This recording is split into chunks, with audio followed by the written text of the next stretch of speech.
Welcome! I am Tina Logassi of Prim Heirloom Designs, and I'm a maker, and my specialties are making decorative dolls and working with felt. I'm here today to show you my knowledge and teach you techniques that I hope will help you on your way to create something awesome. So let's dive in. Today I want to share with you my new dimensional magic technique to make spooky doll brooches. As you can see here are the results of what I've discovered and how to use dimensional magic to make these. Does it have to be for a doll and does it have to be spooky? Not at all. You can get very creative with this tutorial. You can make something for yourself or for a friend. Kind of the limitation is your imagination. So I'm going to start by sharing with you what is dimensional magic. So it looks like this. It's a fairly small, it's a 2-ounce bottle. I don't know that I've seen it come in a larger one. You can get it on Amazon, you can get it at Michael's, any craft place. And it's by the same company that brought us Mod Podge, another super useful crafting medium. It's generally described as a product that creates an epoxy-like dimensional accent and adds texture to any craft project. So you'll see as we move along how it's used, and I'm excited to see if you come up with any other ways of using this and to share them with me. So this project, I'm going to start by showing you. This is a piece I picked up at the thrift store. You can see it's not going to get worn. It's already missing some of its little gems, and it's a bit dated. I don't know who would have actually worn this, but for this project, it's perfect.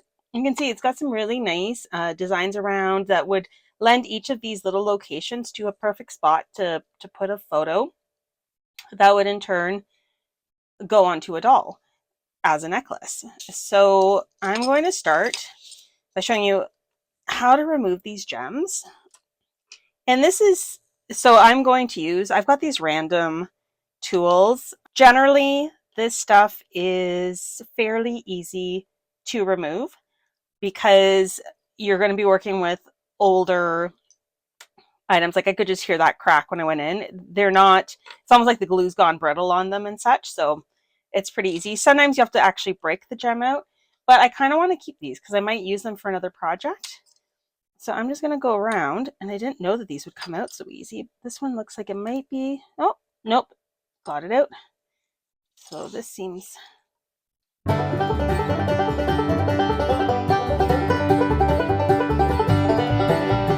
right, so I'm going to start. I want to save this chain because it'll be awesome to use at least on one of the necklaces. I'm going to grab my wire cutters and cut these apart.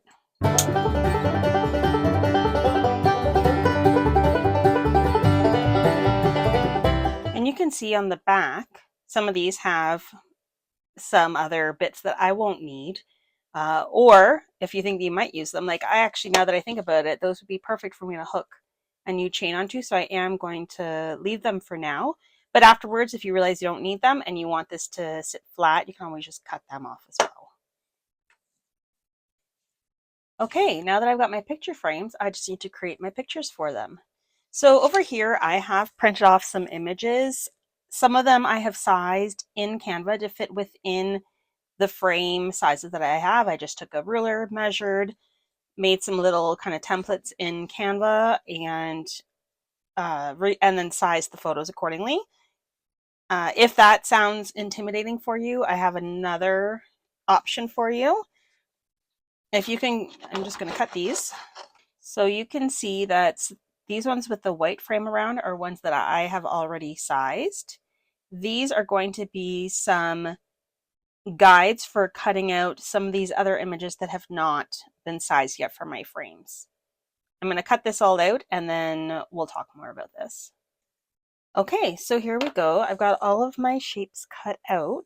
Now you will notice that I've got a few complicated ones here. So this is a chamfer when it's got the corners cut out like that. And I did not do that on my photos because frankly, I didn't know how to do that. So These ones I'm going to have to freeform cut. Although I don't know, this one I believe goes, yeah, that one will be for that frame possibly. I've got to figure out which ones I sized for which. I think this one is meant for this frame. Pick them up. Yeah, so what I will do is just cut the edges just a little bit. And that'll end up going into that frame. And I'm happy with that. I'm going to do the same with, now this is where I get to decide which of these do I want in this frame.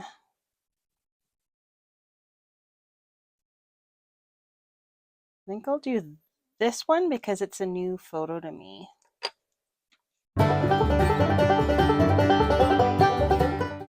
Okay, that'll work quite nicely. That's my second one. And now we're going to get into some complicated shapes. So these teardrops, I tried to print off a teardrop, but clearly it's not the same shape as what I have here. So I think I may just try to, where,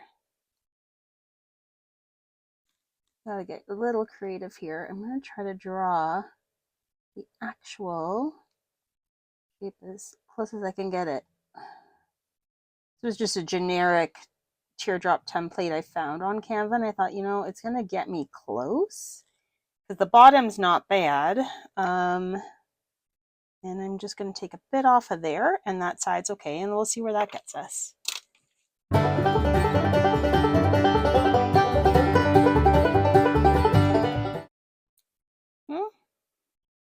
Not perfect, but I think I can work with that. So I'm going to take this and this is why I cut out these shapes. These are going to act like little tracers for you. And this is for that size. So let me see. That I will trace onto there. This one, let me trace it onto here.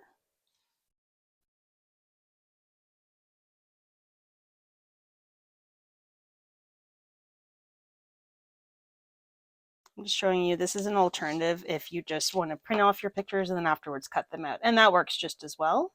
All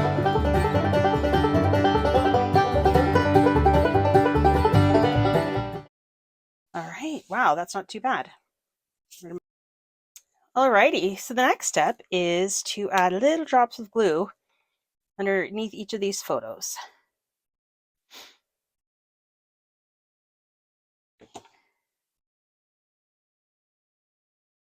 Just enough to keep them held in place when you put on the Dimensional Magic. If you get any of these little strands of glue, just pull them out.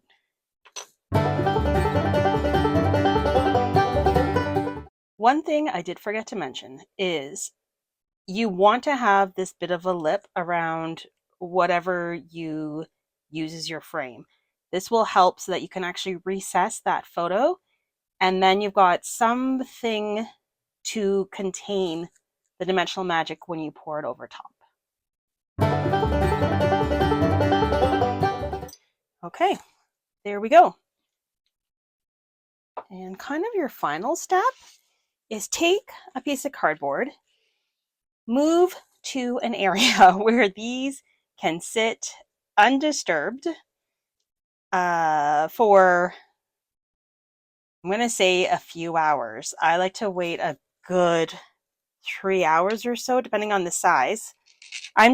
So this is leaning because it's got these two at the top and nothing down here. I'm just going to use this bit of chain to prop it up so that when I pour on the Dimensional Magic, it flows nice and evenly.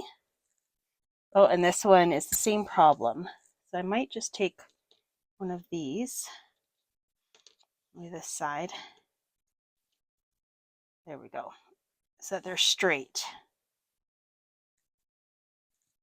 So, because once you pour the Dimensional Magic, you don't want to have to shift them around. All right, so very easy. You don't need to shake this. And I'm going to start over here.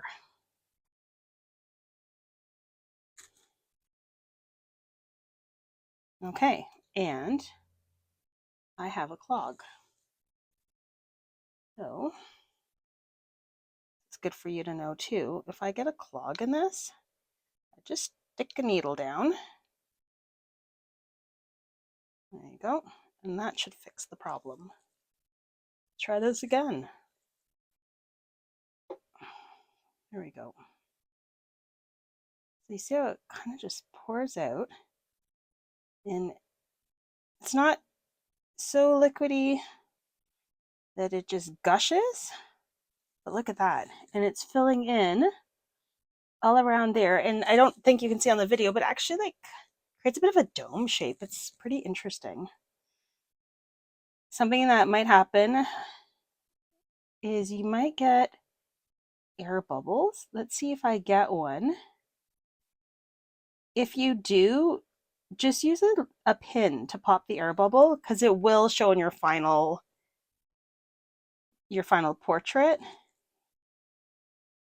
I'm just going around. When I think I've got enough kind of on there and I just want to move it around, I do stop squeezing. I just want to make sure you fill in all around that frame. Hoping it doesn't go over.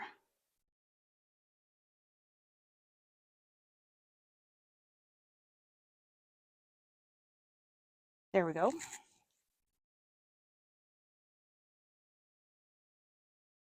I can't believe I haven't gotten an air bubble yet.